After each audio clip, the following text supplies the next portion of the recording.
이번에 이제 스님 책 사랑하며 용서하며에는 스님께서 젊은 날 불교신문 기자 시절에 만난 우리나라 대표적인 선지식들 인터뷰가 있어가지고 상당히 저도 흥미롭게 읽었습니다. 염화실 탐방엔 통도사 방장 경봉 스님, 송광사 방장 구산 스님, 해인사 방장이자 종정 고암 스님, 백양사 방장이자 종정하셨던 서홍 스님, 해인사 방장이자 종정하셨던 성철 스님, 불국사 조실 월산 스님, 통도사 방장 및 또 종정하신 월화 스님, 나주 다보사 조실 우화 스님, 봉선사 조실 운어 스님, 도선사 조실 춘성 스님, 월정사 조실 탄어 스님, 묘관음사 조실 향곡 스님, 송광사 향봉 스님, 해인사 방장 및 종정을 하셨던 해암 스님, 해방 이후에 한국 불교를 이끈 기라생 같은 스님들이 다 망라돼서 그 스님들을 뵙고 이제 내용을 적으셨는데, 스님께서 만나뵈신 분들 가운데 그 이유까지 마음에 깊게 남아서 존경할 만한 분은 어떤 분이 계셨습니까? 한 분 한 분 다 제가 존경하죠. 방금 조연 선생이 불렀던 분 한 분 한 분이 한국 불교 선학계에 다 거두들이시고 또 실천 수행을 그렇게 모범적으로 하신 어른들이라서 다 존경합니다. 이제 다만 제가 이제 불교신문에서 심부름 한 지 얼마 안 되어서 그 당시는 불교신문이 상당히 영세성을 벗어나지 못하다 보니까 신문도 사면이었어요. 일면이에요. 네. 사면이었고 또 외부에서 실력 있는 분들의 원고를 받기도 어렵고 가난한 신문사니까. 그런데 이제 평소에 내가 불교신문사에서 심부름을 하게 될 경우에는 동료 선배분들한테 양해를 구해서 그 당시 생존에 있는 큰 스님들을 한 분 한 분 좀 찾아뵙고 제가 늘 궁금하게 여겼던 윤회 문제라든지 또는 부처님의 경전을 어떻게 해석하시는지 배움을 청하고도 싶었고 또 이제 그분들이 어떤 질문을 받더라도 좀 자유인의 모습으로 어떤 모습을 보이는지 막 이런 것도 궁금을 해서 동료나 선배 기자들 양해를 구해서 사면이니까 고정란을 하나 얻기도 미안해요. 네. 그래서 이제 양해를 구해서 염화실 탐방, 염화실은 이제 어원이 영상회상에서 부처가 설법이 다 끝나갈 무렵에 수제자인 가섭이 늦게 도착을 하니까 부처님이 빙긋이 이제 웃으면서 꽃 한 송이를 들었을 때 가섭도 역시 미소를 지었다. 이제 여기서부터 시작되잖아요. 예. 그래서 이제 염화실 하면은 조실이 계시는 곳, 조실이 머무는 방, 막 이런 뜻이죠. 그런데 이제 그 당시만 해도 참 이 한국 불교가 몇십 년 사이에 많은 부분이 망가집니다. 놀랄 정도로 망가집니다. 예를 들어서 조실이라고 할 때 조자는 하레비 조자 쓰거든요. 이게 아버지의 아버지가 할아버지 아닙니까? 그러니까 일체 부처님의 진리에 대해서는 통달하시고 수행으로서 자유와 평화를 다 누리시는 정말 마음이 환히 열린 어른들을 통칭해서 한 사찰에서 조실로 추대하고 그런 어른이 계시는 곳이 염화실이거든요. 그런데 그 당시 제가 불교신문사에서 심부름할 70년 초나 중반만 하더라도 대한불교 조계종에서 조실을 투표한다는 말은 들어보질 못했어요. 그렇죠. 또 조실 이제 방장이라고 할 경우에는 종합 수도도량 이제 종단에서 그걸 인정하게 되는데 해인이라든지 통도사, 송강사, 수덕사 뭐 이런 데가 이제 종합 수도도량 아니에요? 그렇죠. 이제 거기에 의뢰는 조실이라고 하지 않고 중국 그 총림 청규에 의해서 최고 어른을 방장 그래요. 예, 예. 근데 방장 선거 들어본 적이 없어요. 근데 이게 한 10여 년 전부터 망가지기 시작하더니 방장을 마치 무슨 동네 이장 뽑듯이 세력화하고 지지 세력을 다져가면서 정견 발표까지 해가면서 내가 방장 되겠다 해서 상대를 폄하하기도 하고 그래요. 이렇게 세속화 될 수가 없어요. 대단히 또요. 이건 조금 이야기 방향이 좀 그렇습니다만은 한국 불교에 제가 지금 승려가 된 지 60여 년이 넘는데 스님들이 입만 벌리면 집착 없이 살라. 소유하지 말고 살라.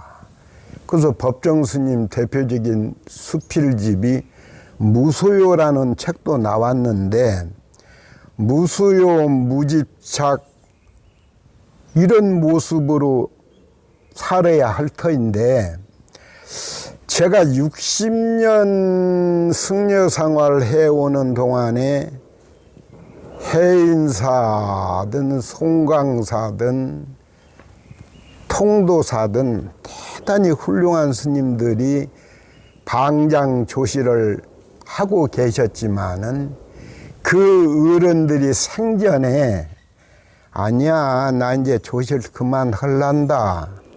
후학 중에서 이만한 분이 없으니 이분을 내가 청구할 테니 나는 이제 좀 은퇴하겠다.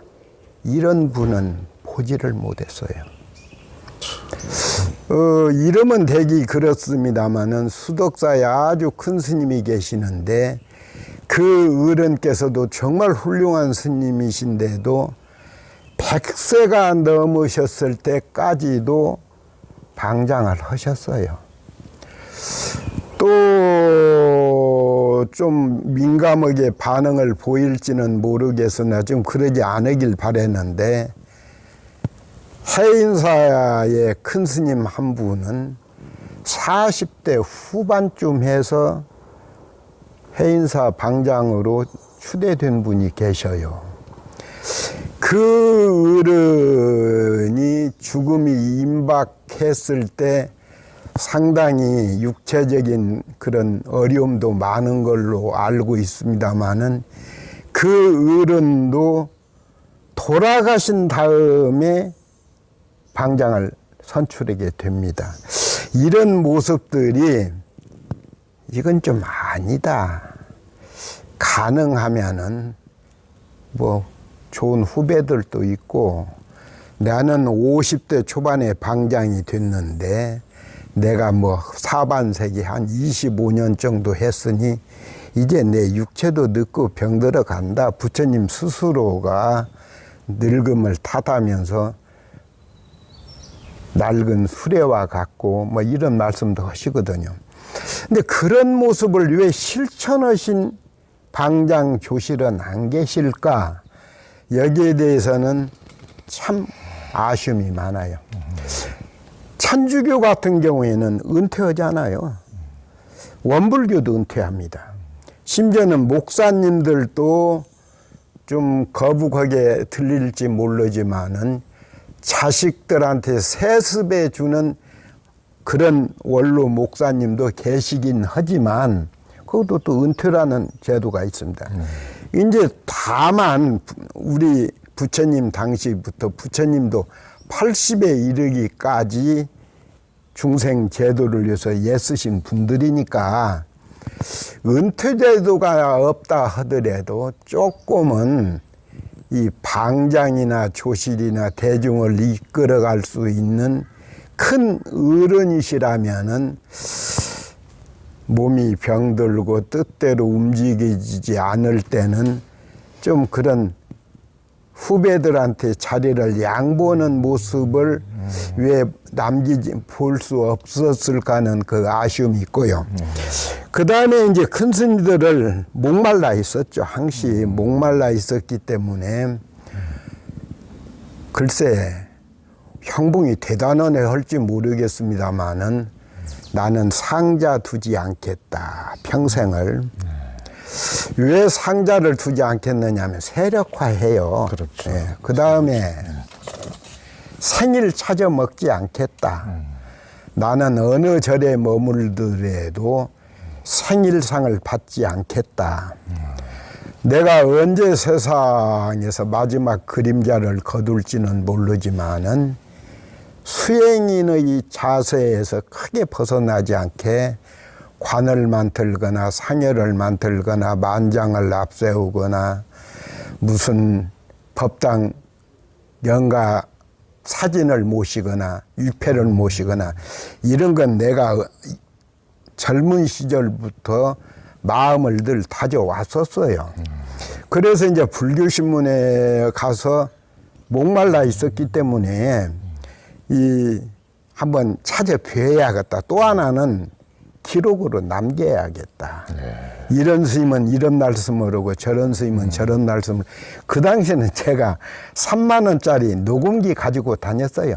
소니인데 커요. 이만한데 그것을 가지고 그때는 이제 테이프. 그렇죠. 왜 그러냐면은 신문에 실리고 나면은 그 스승을 추종하고 모시는 대중들이 항의가 와요. 예를 들어서 우리 스님이 그 말 했느냐? 네가 네 기억력이 시원찮아서 그렇게 외국에서 쓰느냐? 용서할 수 없다. 이런 반응이 있었어요. 예. 그래서 이제 제가 3만 원짜리 소니 그 녹음기를 가지고 처음에서 끝까지 녹음 허락하에서 예. 큰 스님은 허락해야 하거든요. 예. 그 해서 그걸 풀었기 때문에 안 하신 말씀을 제가 담거나 토시나 이런 것은 틀릴 수 있지만은 큰 스님들의 육성을 지면상 조금 잘라낸 부분은 있지만은 거의 다 담았죠. 아하. 그런데 이제 그때 보면 이걸 이제 가풍이라고 그러는데 네. 절집에서는 가풍 예를 들어서 조연 선생이 기자로 있으면 종교부 기자라 하더라도 예를 들어서 기사를 쓸 때도 상당히 긍정적으로 부드럽게 쓰는 기자도 있고 똑같은 내용이라도 상당히 칼끝이 보이게 예리하게 쓰는 분도 있잖아요. 그게 이제 그 사람의 필력이나 그 사람의 성향에 따라서 같은 것도 달라질 수 있는데 스님들도 대체적으로 가풍이 틀려요. 그렇죠. 예를 들어서면 서웅 백양사 조실도 하시고 방장도 하시고 종정을 대한불교 조계종 종정을 2번 하신 서웅 스님 옛날 이름은 석호였어요. 네, 그렇죠. 돌석자 호랭이 호자. 예. 이 서웅 스님을 뵈면 처음에서 끝까지 지극히 양반 좀 귀족 같은 느낌이 들 만큼 말씀도 행동도 매우 아름다우신 분이에요. 그래서 저희가 뭐 하면은 아니야 향봉 스님 그건 이렇고 해서 상당히 그런 노파심으로 우리를 대하고 후학들이라 하더라도 그 다음에 예를 들어서 왜 중생들은 윤회를 하는데 선지식은 윤회가 끊긴다는데 선지식이 하루아침에 되는 것도 아니고 많은 과정을 거쳐서 선지식에 이르게 되면 윤회가 끊긴다는 말은 말이 안 맞습니다. 예를 들어서 마구간에 뒹굴어도 이승이 좋다는데 아니야. 중생은 육도 윤회를 하지만은 선지식들은 예를 들면은 무슨 극락세계에 계신다든지 자유와 평화를 누려 뭐 이렇게 말씀하는 것은 논리적으로 맞아요. 그런데 불교에서 인과가 분명하다고 했는데 왜 중생은 중생일 때는 윤회를 하지만 선지식에 이르게 되면은 윤회를 벗어난다는데 선지식 그 영혼은 벗어나 어디로 갑니까? 그 어디로 간다는 것이 부처님 경전에 있으면 저는 그게 받아들이기 어렵습니다. 그래 이제 설명해 주세요 하면 예를 들어서 그 부분에 대해서는 이제 제가 받아들이기 어려우기 제 역량이 안 돼서 어렵지만은 상당히 자세하게 설명해 주시는 어른이 서운 큰 스님이었어요. 그 다음에 이제 춘성이라는 그 큰 스님께서는 본래가 말씀이나 행동이 우리 상식적으로 받아들이기 어려울 만큼 자유로운 분이었어요. 격식 갖추지 않고. 그렇다 해서 상대한테 상처를 주는 말을 하거나 상대의 인격을 좀 망가뜨리는 그런 행동은 안 하시고요. 일상적인 말씀과 행동이 파격적이신데 예를 들면은 어느 신도가 오면 스님 제가 좀 시주하고 싶습니다 하면 얼마할래? 글쎄 제가 우리 대중이 50명인데 조기 2마리씩을 하면은 대체적으로 얼마냐? 이런 식으로 해서 대중 한 앞에 조기 2마리씩 구워서 먹을 수 있는 돈을 놓고 가라. 한 푼도 돈을 챙기시거나 만지는 분이 아니에요. 아, 멋지신 분이에요. 그분 얘기하려면 이제 끝이 없는데 그렇게 파격적이었어요. 그리고 이 노인이 70에 이르러서도 새벽에 아침에 도랑식은 젊은이 목이거든요. 항시 본인이 그 무거운 목닥을 들고 도랑식도 솔선수범하셨고 또 하나 우리가 쉽게 흉내낼 수 없는 부분은 그분은 조실체가 따로 없어요. 모든 스님들이 조실이 머무는 방이 따로 있는데도 평생을 대중들하고 한 방에 계셨어요. 그러면 이제 우리는 이게 선방에는 이불이 본래 없습니다. 밑에 깔고 앉고 이 단전에 올려놓는 이 방석이 하나 있는데 하나는 깔고 하나는 덮는 것이 몸 전체를 덮을 수는 없고요. 그런데 이 어른도 평생을 이불 없이 대중과 똑같이 방석 2개로 덮고 까는 어른이었어요. 실천은 어른이에요. 그래, 예, 모든 부분이 그렇습니다. 그 다음에 제가 또 존경하는 이유는 법과량을 하자는 거예요. 법과량을. 너희들이 공부를 어느 정도 했느냐. 그러면 그 그릇 좀 내밀어 봐라. 이런 식으로 대중들한테 법과량을 유도했어요. 이런 모습도 저 같은 초입자로서 평가하기는 이르지만은 상당히 자유로운 그런 어른이었다. 이제 이렇게 생각을 합니다. 예.